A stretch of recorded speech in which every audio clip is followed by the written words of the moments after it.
This is the story of Elin's birth and first week. I was asked about this for the Q&A vlog, but for the sake of time, I have cut most of it from that video. Here is the full answer.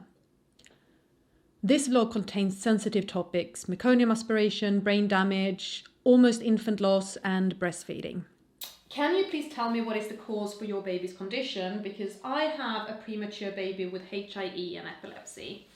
HIE is hypoxic ischemic encephalopathy, aka brain injuries because of oxygen deprivation, and epilepsy, seizures. So Elin has HIE. She has grade 2 HIE because when she was born, she was not breathing.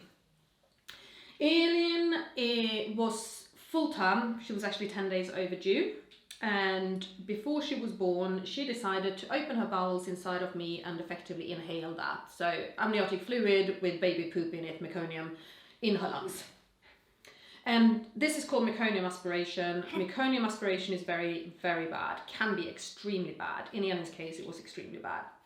She, when she was born, she had an APGAR score of 1. And it's rare that babies with an APGAR score of 1 survive.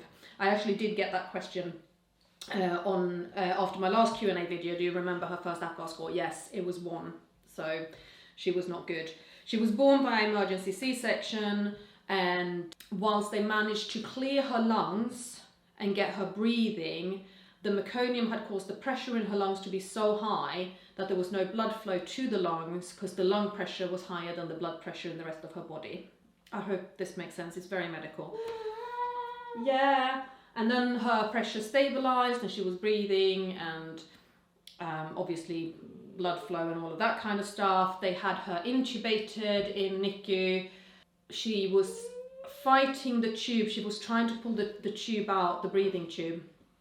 So they sedated her, and whether sedation or, I mean, course, no course, but her condition deteriorated. The pressure in her lungs destabilized again, or the pressure in her lungs went up again, and they could no longer manage her in the hospital where she was born. She was born in Stevenage. So they brought in Luton, which is one of the 3 highest neonatal intensive care units in the country.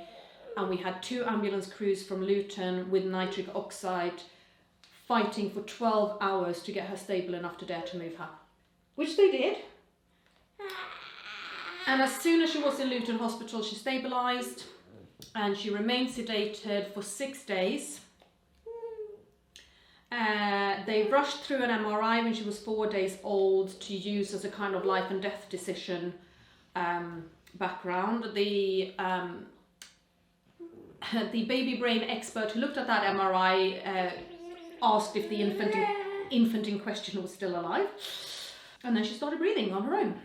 Oh, she had a lot of seizures. While she was still sedated, she was fitting a lot. She had so many seizures that they could actually see on an EEG. Yeah, I know. And you are nearly falling out of this. So, oh, uppy. And yeah, so 6 days old, they took away whatever it was that they were sedating her with, probably morphine.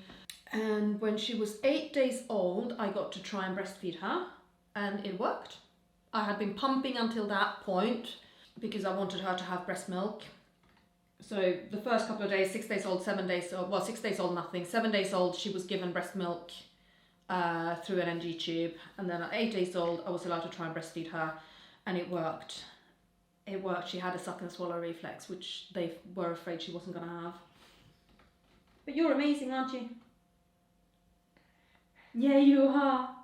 Yeah, you are. And when she was 12 days old, they sent us back to Stevenage. And when she was 14 days old, Stevenage sent us home. When she decided to fight for life, she decided to fight for life. Yeah. Whew, that's probably a very long answer.